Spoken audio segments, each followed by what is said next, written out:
All right, so waiting for the bus. I've gone back to my old Coles, which I always love because you get better quality there. However, the prices have changed. Mind you, yeah, I'm not mentally retarded. So I was joking around with Giovanni a few years ago, and this centre took it way out of proportion. Not mentally retarded.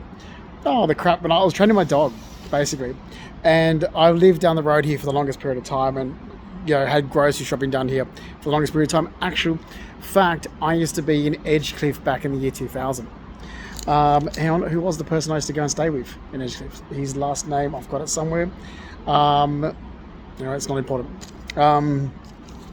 So anyway, I lived down in Rushcutters Bay for one of the longest periods of my life.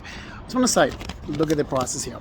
So, mind you, they're so anal retarded now, the losers here, because I thought I was mentally retarded.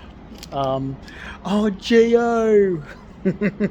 Oh, it was all this bullshit when I started getting monitored and surveillance by idiots. Look, I was lied about in 2015. And from being lied about, I end up being a victim of not only criminal defamation, so destroying my credibility, but I was the victim of prying, monitoring, surveillance, privacy invasion issues, and confidentiality issues. So I was like, fuck this. I'm going to play a prank on you idiots. And that's all it was. Yeah, I'm not mentally retarded. And I used to come here all the time, actually, back when, I don't call her Maz, but her name's Marilyn. She used to work at the coffee shop here with Michael. I always thought Michael was gay. Oh, well, my gaydar's so off. Yeah, back when Michael had the coffee shop with his auntie. Man, I thought Greek Michael at the coffee shop, he was gay. Damn, my gaydar's really bad. Anyway, okay, look at this. So, mind you, the staff, he was so anal. Yeah. So, yeah, I did buy everything. Like, she's looking, goes, did you scan this through? Because it was sitting there. I'm like, yes, if you actually look back, there's porterhouse, there's T-bone, and there's sirloin. There they all are. I sat them there so I could put them all together in it. I did, but you've got to pay. Yes, there it is. Anyway, I just want to say, so the okay, dog treats. Okay, fair enough. There's about the same, $12, but that's on sale. Okay, the milk, I've got a different type of milk, which is fine. Almost for 1.5, so 1.5 litres of milk is close to $4 each. Okay, beef porterhouse, all right, 500 grams. Okay, $19. Now you can't tell that hasn't gone up. Because like meat, like $20 used to get you a massive big slab of meat. That was the porterhouse. Okay, sausages were on sale, but they were still $10.50 each for 450 grams. But you buy two, you get them for $16. So that was alright. I bought two of those for $16. The T-bone was probably the best price, but still. That was at $12.72. Beef Scotch fillet for 480 grams was $20. Like, seriously, that's only 480 grams and it's $20. Like, that's 480 grams is nothing.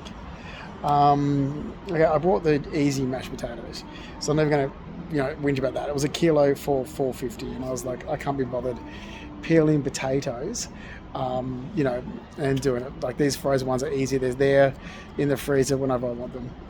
But seriously, and okay, cage-free eggs are $5 now. And I remember, like, that's the 700 grams. So it's gone up under Democrats in the last 4 years. Like, milk, has gone up so much because of Democrats and the Liberal Party. And every single time, everyone whinges about the cost of living in Sydney, but then they go ahead and they vote. Same in America. They go ahead and they vote Democrats in again, and they'll go and vote the Liberal Party out, and they'll vote the Labor Party in. And this happened like years ago, back in 2007 with Kevin Rudd. We had a great thing under John Howard. We had disposable income. We had one of the highest incomes rate that anyone had was paid during the period of John Howard. Everybody had disposable income, cost of living was down, house prices were down, like everything was you had extra money left from your salary. And then they went ahead because of the woke left. Here's a problem. So everyone was unhappy because John Howard was stopping immigration and all this crap. It's like, yeah, but the country's in a good shape. We're rich, everyone's happy, everyone's healthy, everyone's enjoying living in Australia. It's a good country. Then you vote Kevin Rudding, then we have Julia Gillard, then the country turns to shit, and then we've had years of having to put up with rubbish. And it's the same thing over and over again. You've got these woke leftist people that have their own political agenda and narrative of why they want to vote the left in, but it's not feasible for the country. And it's never been feasible for the country. The best thing that ever happened to Australia was John Howard. The same thing with America. The best thing that ever happened to America was Republicans. Sure, they're harder and tougher on immigration, but the countries are in better shape because of it.